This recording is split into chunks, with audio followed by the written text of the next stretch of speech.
Мы находимся в доме Скворцова. Это выявленный памятник архитектурного наследия, деревянный дом конца XIX века, восстановленный, отреставрированный, сохраненный героическими усилиями нижегородских активистов и градозащитников. Одна из комнат этого дома стала пространством для проекта 3075. Этот проект посвящен 30-летию со дня смерти и 75-летию со дня рождения Фредди Меркьюри, но этот проект не мемориальный. Я посвятил его прежде всего самому себе, тем изображениям, тем предметам, которые меня окружали в моем детстве, подростковом возрасте, потому что я был фанатом группы Queen, был фанатом Фредди Меркьюри и во многом им остаюсь. Для этого проекта я использовал электронный микроскоп моего папы. Папа заказал этот микроскоп из Китая, чтобы паять микросхемы, ему так удобнее по понятным причинам. А я использовал этот микроскоп как некий инструмент.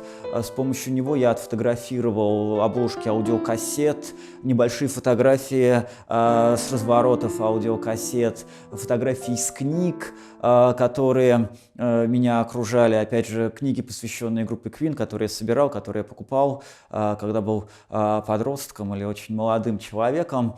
И потом я их распечатал с помощью ультрафиолетовой печати. Для меня важно было добиться такого своеобразного зерна, фактуры. И вот на этих изображениях очень хорошо видна офсетная печать, такая простая технология книжной печати. Может быть, не самая качественная, но мне важна была, повторюсь, сама фактура этой печати. Когда я вошел в эту комнату, я увидел старый дореволюционный сундук и чуть менее старое советское кресло. Я решил, что их тоже можно использовать, покрыл их красной тканью, а сундук еще накрыл и скатертью вязаной. Эту скатерть связала моя бабушка, и для меня вот этот сентиментальный, ностальгический момент тоже очень важен. Я поставил видеомагнитофон и телевизор, технику из конца 90-х, где крутится бесконечно концерт группы Queen, но формально всегда там звук должен быть выключен. Человек садится в кресло, смотрит на изображение концерта с отключенным звуком и рефлексирует, ностальгирует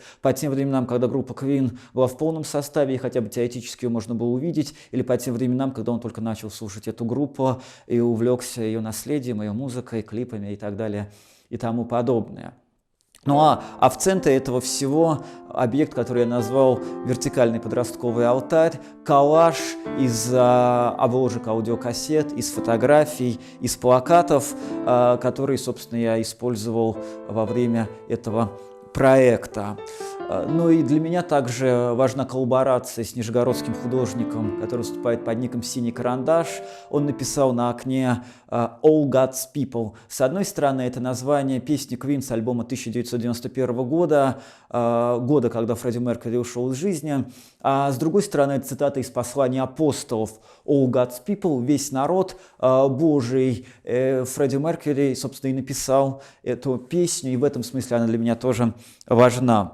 Сакральный флер, который придает эта надпись этому пространству, мне кажется, здесь довольно к месту, потому что комната каждого подростка в такое немножко сакральное пространство превращается, если по углам, по стенам, может быть, у кого-то на потолке висели плакаты или изображения, связанные с любимой группой, исполнителем или актером. Меня всегда интриговала дистанция между означаемым и означающим, между копией и оригиналом, и между поклонником и его кумиром, особенно учитывая, что дистанция это опосредована множеством медиа, опосредована временем и опосредована самой антологией, потому что человек может умереть, а мы продолжаем слушать его записи, смотреть его изображения, они могут попадаться нам в соцсетях, мы можем быть подписаны на инстаграмы поклонников уже ушедших людей, и особенно, мне кажется, это интересным, когда мы смотрим на наследие Фредди Меркьюри, на его образ, потому что этот образ, он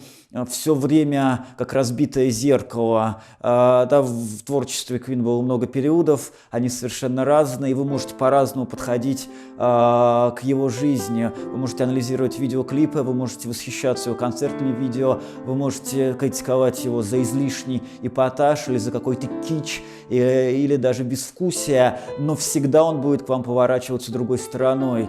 Разумеется, у Меркьюри, как и у большинства кумиров 20 20 века, да и не только 20 века, у него есть своя мифология, эта мифология очень разнообразная. И чем тщательнее мы приглядываемся к Меркьюри, чем больше мы пытаемся анализировать его наследие, его образ, тем успешнее он от нас ускользает. Как бы мы не вглядывались в него, все равно мы не можем разгадать его загадку. В этом смысле он, как ни странно, мне кажется, фигурой во многом недооцененной. В этой комнате никто не жил лет 50 примерно, и она, конечно, выглядела еще грустнее, чем сейчас. Моя задача была ее специфику, ее особенности использовать для самой выставки. И я очень полюбил эти обои и эту люстру, которую мы смогли здесь зажечь. И, мне кажется, все это работает на атмосферу ностальгии, на атмосферу сентиментальности. Я думаю, многие, если не жили в комнате, украшенной такими обоями, то, может быть, заходили к бабушке или к каким-то другим родственникам, где на стенах было что-то похожее.